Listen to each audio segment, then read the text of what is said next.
Hi friends, welcome to EduSarthi. So today we are going to discuss a important topic on current affairs and international relations. So మన founder EduSarthi founder Upender గారు మాకు చాయ్ ఇచ్చి బిస్కెట్లు ఇచ్చి మమ్మల్ని ఈ topic మీద డిస్కస్ చేయమని చెప్పారు. So that is why we will be discussing this topic today. So so గత 4-5 వారాల నుంచి ఇరాన్ వర్సెస్ ఇజ్రాయెల్ అండ్ మధ్యలో యునైటెడ్ స్టేట్స్ ఇరాన్ తోటి నెగోషియేషన్స్ చేయడము నెగోషియేషన్స్లో ఈ ఒక రకమైన టాక్టిక్గా దాని క్యారియర్ స్ట్రైక్ గ్రూప్స్ని దానికి సంబంధించినటువంటి నేవల్ అసెట్స్ని ఈ పర్షియన్ గల్ఫ్లోకి డిప్లాయ్ చేయడం అనేది కూడా జరిగింది. సో ఈ క్రమంలో అలీ ఖామెనీ అనేటువంటి సుప్రీం లీడర్ ఎవరైతే ఇరాన్కి పెద్ద ఉంటాడో మత పెద్ద, అట్ ది సేమ్ టైం పొలిటికల్గా అండ్ అడ్మినిస్ట్రేటివ్గా కూడా పెద్ద పెద్ద ఎవరైతే ఉంటారో సో ఆయన ఆ, చనిపోవడం జరిగింది ఈ యుద్ధంలో. సో ఇది మొదటిసారి కాదు. Some time in July of 2025లో కూడా ఇరాన్ అండ్ ఇజ్రాయెల్ మధ్యలో మిసైల్స్ ఎక్స్చేంజ్ కావడం జరిగింది. సో ఇలాంటి చాలా ఇన్స్టెన్సెస్ జరిగాయి. సో గత 2-3 ఇయర్స్ నుంచి ఈ యుద్ధం అనేది 2.5 సంవత్సరాల నుంచి ఈ యుద్ధం అనేది బాగా జరుగుతూ వస్తుంది. సో ఈ కాన్ఫ్లిక్ట్ అనేది బ్రూ అవుతూ వస్తుంది. సో సో ఈ ఒక వాస్తవానికి మనం ఈ విషయం గురించి మాట్లాడుకునే ముందు ఒక చిన్న బ్యా బ్యాక్గ్రౌండ్ రైడర్ అంటే చిన్న బ్యాక్గ్రౌండ్ ప్రైమర్ అనేది మనం తెలుసుకోవాలి.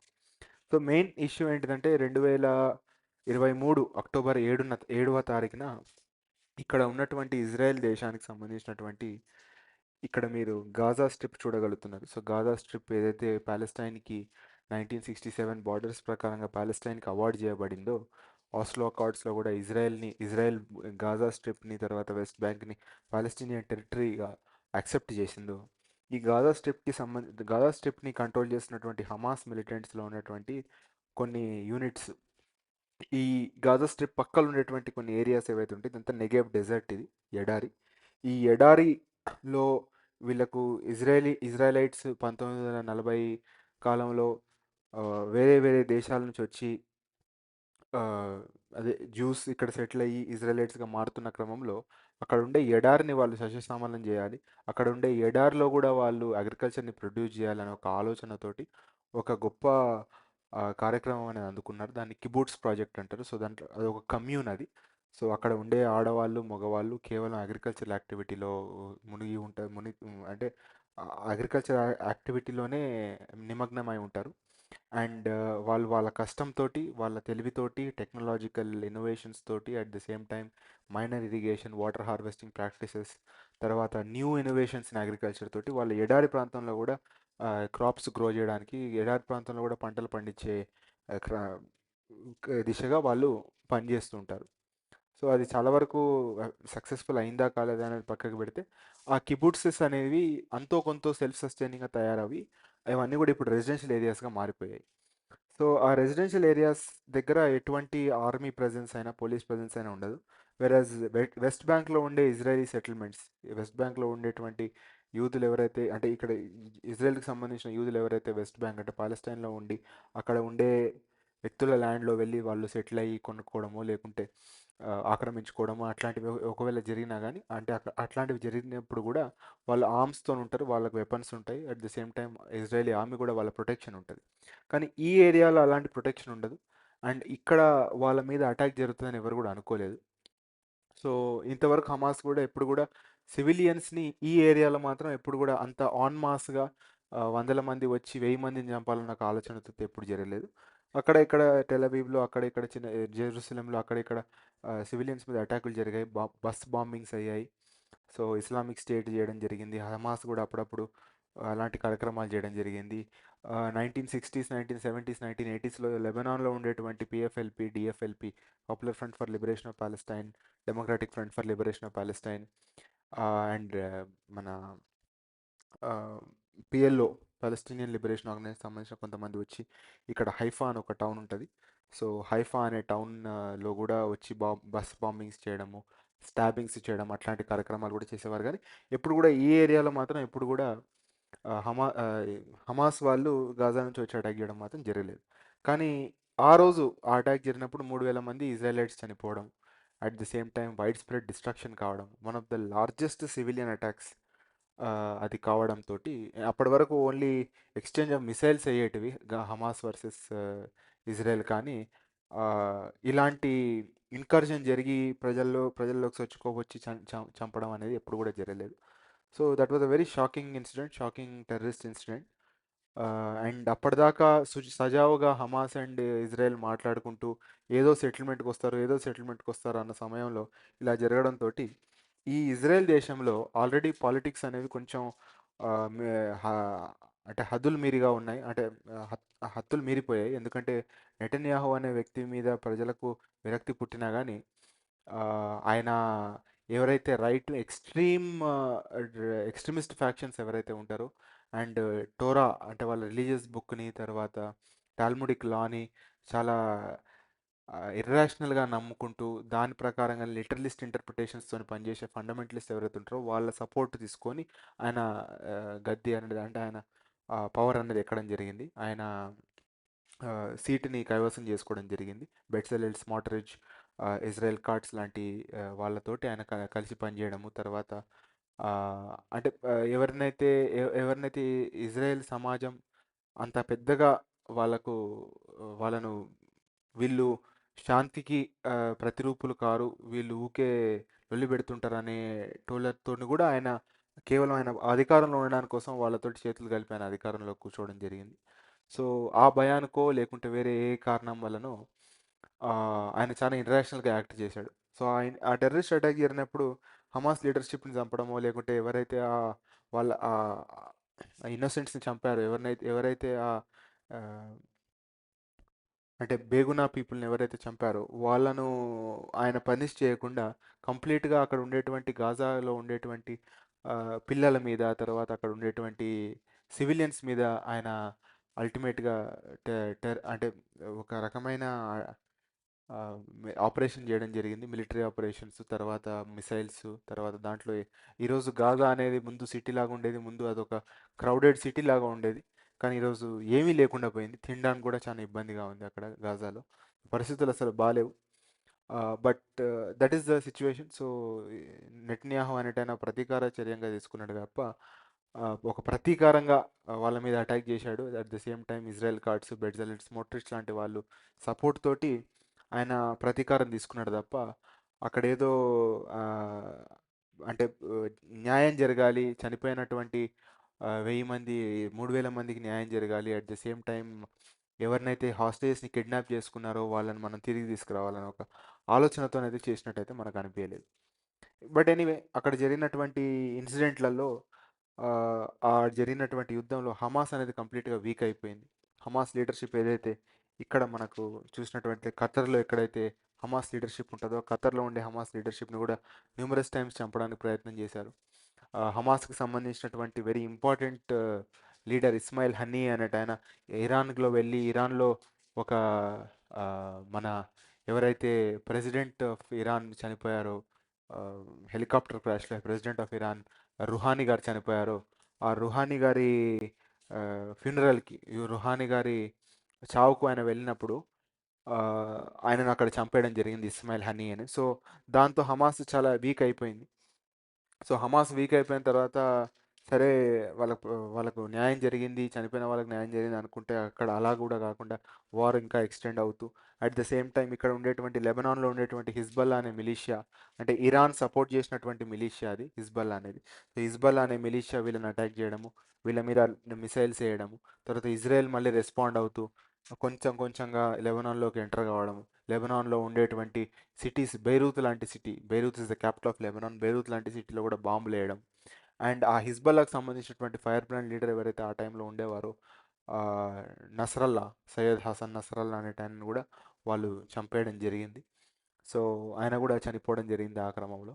ఆ, ఆ క్రమంలో చనిపోయి కంప్లీట్గా హిజ్బల్ అనేది వీక్ అయింది. మీకు గుర్తుంటే ఆ సమయంలో పేజర్స్ అండ్ పాత సెల్ ఫోన్స్ ఏదైతే ఈ హిజ్బల్లా వాళ్ళు వాడేటోళ్ళు వాళ్ళ కమ్యూనికేషన్స్ కోసం, వాటన్నిటిని కూడా ఇజ్రాయెల్ వాళ్ళు ఇంటర్సెప్ట్ చేసి వాటిలలో బాంబులు పెట్టి వాటిని రిమోట్గా డెటనేట్ చేసి దాంట్లో 70 మంది చనిపోవడం, తర్వాత వందలాది మంది ఇంజ్యూర్ కావడం కూడా జరిగింది. సో అదొక చాలా ఇంజనీయస్ అండ్ చాలా తెలివితో చేసినటువంటి ఒక మంచి అంటే ఆపరేషన్గా ఇంటెలిజెన్స్ వర్గాలు భావిస్తాయి. ఆఫ్ కోర్స్ అది ఇంజనీయస్, ఇంతవరకు ఎవరు కూడా అలా ఆలోచించి అలా చేయలేదు. సో హిజ్బుల్లా హిజ్బుల్లా కంప్లీట్గా దానివల్ల డిసరేలోకి వెళ్ళిపోయింది. డిసరేలోకి వెళ్ళిపోవడం అంటే అర్థం కాలేని పరిస్థితుల్లో హిజ్బుల్లా అనేది ఉండిపోయింది. హిజ్బుల్లా చాలా వీక్ అయిపోయింది. అదే సమయంలో 2025 స్టార్టింగ్, 2024 ఎండింగ్లో సిరియాలో ఇక్కడ హుమ్ అనే ఒక సిటీ ఉంటుంది. సో హుమ్ అనే సిటీ నుంచి, హుమ్ అండ్ హమా అనే రెండు సిటీస్ నుంచి ఇక్కడ ఉండేటువంటి Abu Mohammad al Jolani of Ahrar al Sham అని ఒక ఆర్గనైజేషన్ ఉండేది. So earlier it was link to Jabhat al Nusra itself was link to al Qaeda. But al Qaeda నుంచి అది జబహాత్ అల్ నస్రా అయింది. జబహాత్ అల్ నస్రా నుంచి అహ్రార్ అల్ షామ్ అయింది. So ఆయన కంప్లీట్గా మళ్ళీ సిరియాని క్యాప్చర్ చేయడం. ఆయన సిరియాని క్యాప్చర్ చేసిన తర్వాత సిరియాని కంప్లీట్గా అక్కడ సిరియాలో క్యాప్చర్ చేసిన తర్వాత కూడా సిరియాలో చాలా మంది క్రిస్టియన్స్ ఉంటారు, డ్రూజ్ ఉంటారు, తర్వాత ఇక్కడ అలవైట్స్ ఉంటారు, ఇక్కడ కుర్ద్స్ ఉంటారు.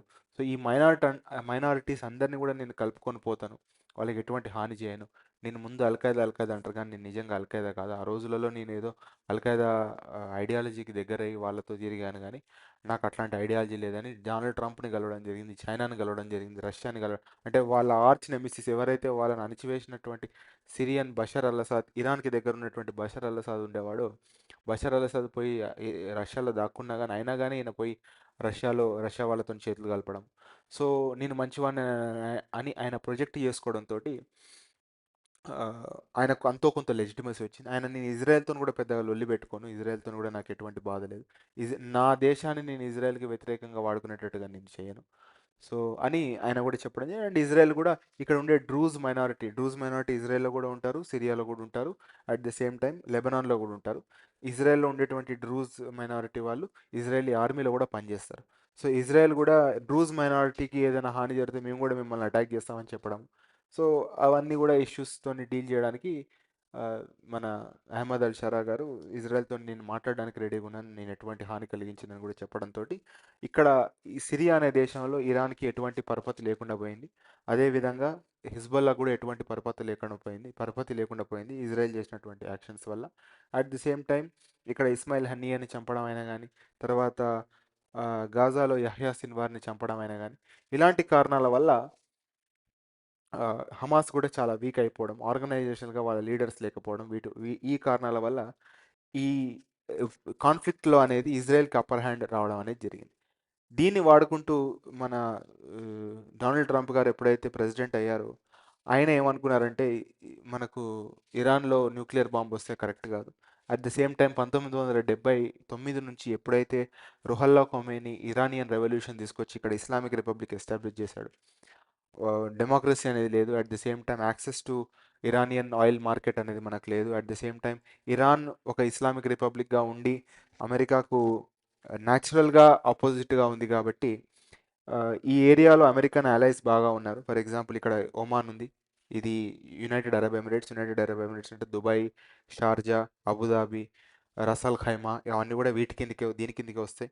ఇక్కడ మళ్ళీ ఒమాన్కి సంబంధించినటువంటి హోర్ముజ్ అనే ఒక గ్రామం, ఒక చిన్న ఎక్స్క్లేవ్ ఉంది.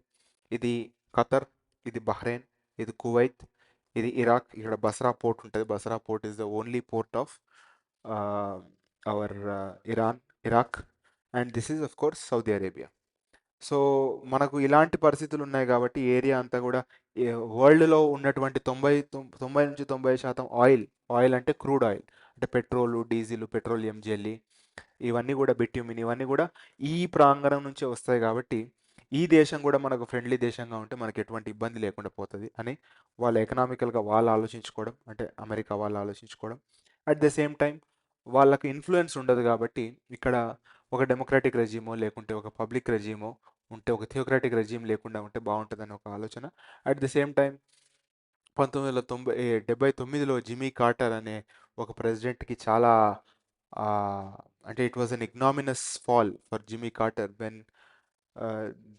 హాస్టేజెస్ వర్ టేకన్, అంటే ఇక్కడ ఉండేటువంటి అమెరికన్ ఎంబసీలో చాలామంది హాస్టేజెస్ని తీసుకొని అమెరికాను చాలా ఇబ్బంది పెట్టినటువంటి దేశం ఇరాన్. ఆ రోజుల్లో రుహల్లా ఖొమైనీ చాలా ఇబ్బంది పెట్టాడు.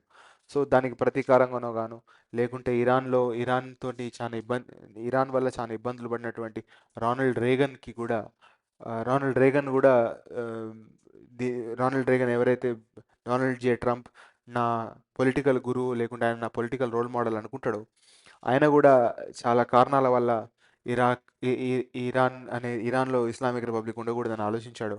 వాళ్ళకు ఒక ఆపర్చునిటీ దొరికింది అనుకొని ఇరాన్ ఇప్పుడు వీక్ అయిపోయింది. ఇరాన్కి మిడిల్ ఈస్ట్లో ఇప్పుడు ఏం సపోర్ట్ లేదు. సో సిరియా దాని మాట అనేది సిరియా వీక్ అయిపోయింది.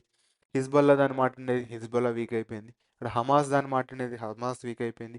అండ్ ఇక్కడ కతాయిబ్ హిజ్బుల్లా అని ఇక్కడ ఒకటి ఉంటుంది ఇరాక్లో. అది కూడా పెద్దగా వీక్ అయిపోయింది, ఎందుకంటే ఇరాక్లో కొంచెం డెమోక్రటిక్ యాక్టివిటీ పెరిగింది. అండ్ షియా కమ్యూనిటీ వాళ్ళు ఎవరైతే మెజారిటీ ఉంటారో ఇరాక్లో, వాళ్ళు పెద్దగా ఈ కతాయిబ్ హిజ్బుల్లా అండ్ ఇరాన్ వైపు పెద్దగా మొగ్గు చూపకుండా అక్కడ ఉన్నటువంటి సెక్యులర్ పార్టీస్, అక్కడ ఉన్నటువంటి సున్నీస్, కుర్ద్స్, తర్వాత అక్కడ ఉన్నటువంటి క్రిస్టియన్స్ వాళ్ళందరితో కలిసి, అండ్ అక్కడ యజీదీస్ కూడా ఉంటారు. సో యజీదీస్ అంటే వాళ్ళు ఒక కొంచెం హిందువుల్లాగా ఉంటారు. సో వాళ్ళతో కూడా కలిసి మేము గవర్నమెంట్ ఫామ్ చేయడానికి రెడీగా ఉన్నాము, మాకు మతతత్వ పార్టీలతో మాకు ఇప్పుడు అంటే పెద్దగా యూజ్ లేదని వాళ్ళు భావించి వీళ్ళు కూడా కొంచెం రిజెక్ట్ చేయడం. సో ఆ కారణాల వల్ల ఇరాన్ వీక్ ఉంది. ఇప్పుడు అది న్యూక్లియర్ వెపన్స్ని పెద్దగా ఆ, అంటే there is no manner in which nuclear weapons వెంట పడే ఛాన్సెస్ ఏం లేవు. సో ఇరాన్ని మనం ఎట్లా ఆ, మనం ఉక్కుపాదం మోపితే అది మన మాట వింటదని వాళ్ళు అనుకున్నారు. But of course Iran had its own plans. So నెగోషియేషన్స్లో ప్రాబబ్లీ అమెరికా ఇచ్చినటువంటి కండిషన్స్ని ఇరాన్ మీట్ కాకపోవడము, లేకుంటే మీట్ కావడానికి హెజిటేషన్ చూపడము. సో అవన్నీ కొన్ని కారణాలు ఉన్నాయి. అప్పుడు బిఫోర్ 2010, 2006, 2016, 2015 2016లో JCPOA joint comprehensive plan of action అని 6 మెంబర్ టాక్స్లో ఇరాను తర్వాత యుఎస్ఏ ఇవన్నీ కూడా ఒక న్యూక్లియర్ డీల్ సైన్ చేశాయి. బట్ డొనాల్డ్ ట్రంప్ 2020లో దాని నుంచి బ్రేక్ అయ్యాడు. బ్రేక్ కావడంతో ఇరాన్ దాని న్యూక్లియర్ యాక్టివిటీ నడిపించింది. అండ్ నడిపించే సమయంలోనే ఇజ్రాయెల్ ఇరాన్కి సంబంధించినటువంటి వివిధ మంది సైంటిస్టులను తర్వాత టాప్ లీడర్స్లను చంపేయడం జరిగింది. బట్ అయినా కానీ దాని యాక్టివిటీ అది నడిపించుకుంటూ పోయింది.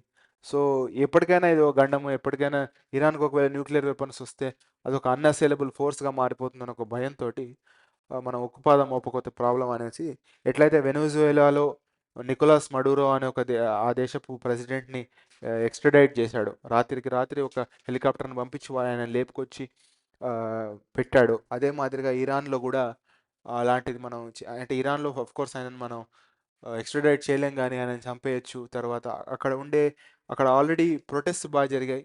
సో ఇక్కడ మాకు చాలా అన్యాయం జరుగుతుంది ఇరాన్లో. ఆ, ప్రజలు మాకు చాలా అన్యాయం జరుగుతుంది, ఆడవాళ్ళను చాలా ఇబ్బంది పెడుతున్నారు. At the same time economic opportunities లేవు. అట్ ద సేమ్ టైం ఊకే ఇజ్రాయెల్ అని చెప్పేసి మమ్మల్ని ఇజ్రాయెల్ పేరుతో ఉత్సాహిస్తున్నారు, కానీ ప్రజలకు మాత్రం తినడానికి కూడా తిండి లేదు. ఇది ఒక ఆయిల్ రిచ్ నేషన్ అయినా కానీ మాకు ఆ ఫ్రూట్స్ అందుతలేవు. న్యూక్లియర్ వెపన్స్ కోసము తర్వాత ఏదో పేరు కోసం మా మెటీరియల్ నీడ్స్ని, మా లైఫ్స్ని ప్రభుత్వం లెక్కలోకి తీసుకోవట్లేదు అని ఒక ఆలోచనతోటి ఆ, అక్కడ ఉండేటువంటి ప్రజలు ఎన్నో ప్రొటెస్టులు చేశారు, ఎన్నో ఎన్నో హర్తాళ్ళు చేశారు, ఎన్నో స్ట్రైకులు చేశారు, ఎన్నోసార్లు రోడ్డు మీదకి ఎక్కారు. వాళ్ళను వెరీ రీసెంట్గా ఇరాన్ గవర్నమెంట్ సంబంధించిన వాళ్ళని చంపడం జరిగింది. దాంట్లో వేలాది మంది చనిపోయారు. అంటే 1000 నుంచి 1200 మంది చనిపోయారనే ఒక డేటా కూడా న్యూయార్క్ టైమ్స్ రిలీజ్ చేసింది, ఒక డేటా పాయింట్ కూడా న్యూయార్క్ టైమ్స్ రిలీజ్ చేసింది. సో ఇలాంటి పరిస్థితులలో మనం అక్కడ ఉండేటువంటి లీడర్స్ని మనం చంపేస్తే ప్రజలే మళ్ళీ అధికారం తీసుకుంటారని యునైటెడ్ స్టేట్స్ భావించి ఎస్కలేట్ చేసినట్టు కూడా మనం అనుకోవచ్చు. అండ్ ఇజ్రాయెల్ కూడా దానికి ఉన్న ఇంటెలిజెన్స్ ప్రకారంగా ఇప్పుడే కరెక్ట్ ఆపర్చునిటీ అనే ఒక ఆలోచనతోటి ఎస్కలేట్ చేసింది సిచ్యువేషన్ అని మనం అనుకోవచ్చు.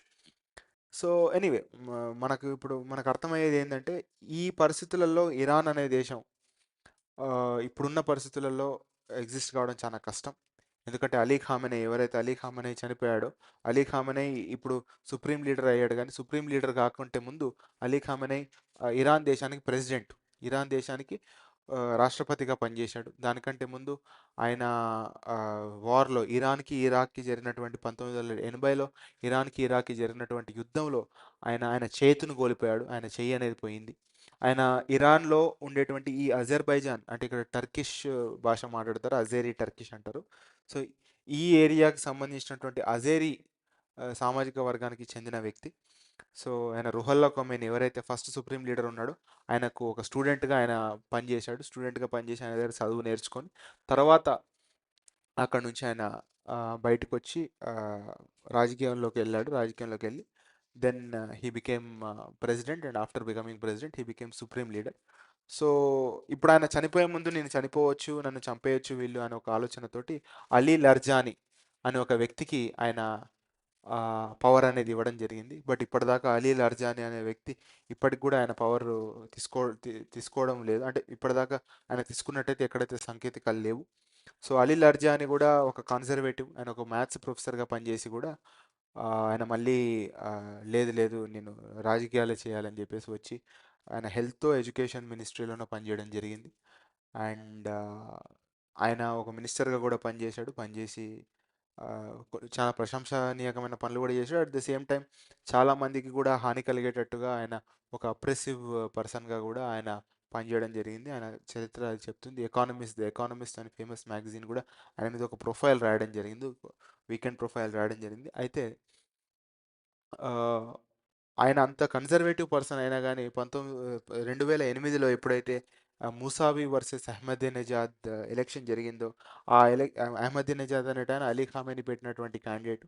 కానీ ఆ ఎలక్షన్లో అహ్మదీనెజాద్ అనే వ్యక్తి ఆ, ఎక్కడ కూడా ఆయన తప్పు వ్యక్తి కాదు, ఆయన చాలా మంచి వ్యక్తి అని ఆయన అనలేదు. ఆయన తప్పు వ్యక్తి కాదు, ఆయన మంచి వ్యక్తి అని అంటూనే ముసావికి అన్యాయం జరిగింది. వాస్తవానికి ఇన్స్టిట్యూషనల్ ఇంటెగ్రిటీ అనేది ఉండాలి మన దేశంలో, లేకుంటే లెజిటిమసీ అనేది కోల్పోతాం అనే ఒక ఆలోచనతోటి ఆయన ఆయన ఆ, ముసావికి సపోర్ట్ చేశాడు. సో ఈయన ఏంటి ఆ, వ- వర్గాల అంటే సుప్రీం లీడర్కి వ్యతిరేకంగా వెళ్తున్నాడని ప్రజలు అనుకున్నా కానీ మేబీ అదొక టాక్టిక్ అయి ఉండొచ్చు, లేదంటే ఆయన నిజంగానే అలా భావించిండొచ్చు. సో అలాంటి లిబరల్ థాట్ కూడా ఉన్నట్టు కొంతమంది అంటున్నారు.